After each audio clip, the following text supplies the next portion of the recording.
Maharashtra ST कामगार संयुक्त कृती समिती निलंगा आगारामार्फत 22 जून रोजी निलंगा आगाराच्या गेटसमोर महाराष्ट्र एसटी कर्मचारी कृती समितीच्या वतीने आपल्या प्रलंबित मागण्यांसाठी व न्याय हक्कासाठी आंदोलनाच्या दुसऱ्या टप्प्यात द्वार सभा आंदोलनाचं आयोजन करण्यात आलं। वर्षानुवर्षे एसटी कर्मचाऱ्यांनी महामंडळाच्या प्रगतीसाठी अथक परिश्रम घेतले।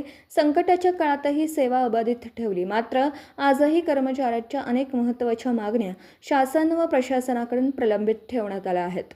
त्यामुळे आपल्या हक्कासाठी आता संघटितपणे आवाज उठवला जात आहे। वार्षिक वेतनवाढ, घरभाडे भत्ता वाढ, महागाई भत्ता वाढ, एसटी कर्मचाऱ्यांना राज्य शासकीय कर्मचाऱ्यांप्रमाणे वेतन वाढ या व इतर सुविधा मागण्यांसाठी दिनांक 15 जून रोजी कामगार संयुक्त कृती समितीमार्फत पहिले घंटानाद आंदोलन ठेवण्यात आलं होतं।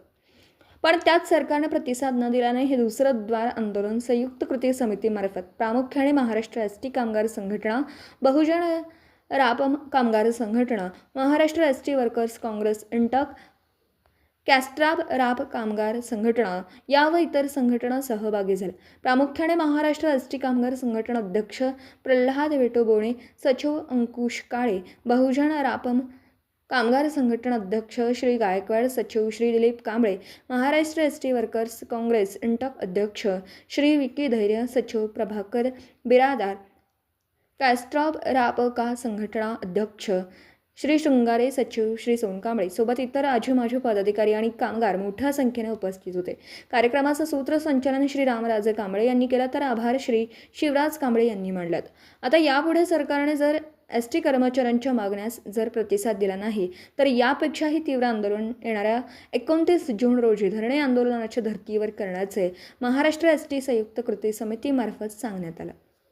सरकार जागे व्हा, सरकार जागे व्हा। आज हा कामगार तुमच्या दारात आलाय, त्याचं कारण आहे आम्ही तुम्हाला भीक नाही मागत, आम्ही वारंवार सांगतोय सरकार तुम्ही लवकरात लवकर जागे होऊन आमची देय द्यावं ही विनंती करतो।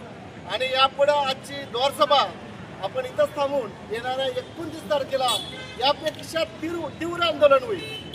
जर तुम्ही वेळेवर नाही जागे झालात तर आम्ही आता तुमची गय करणार नाही सरकार, कारण आम्हाला आमचं भविष्य, आमचं काय देणी आम्ही तुम्ही लवकर द्यावं विनंती करतो। आणि या सभा संपल्यास Subscribe now and press the bell icon. Never miss an update.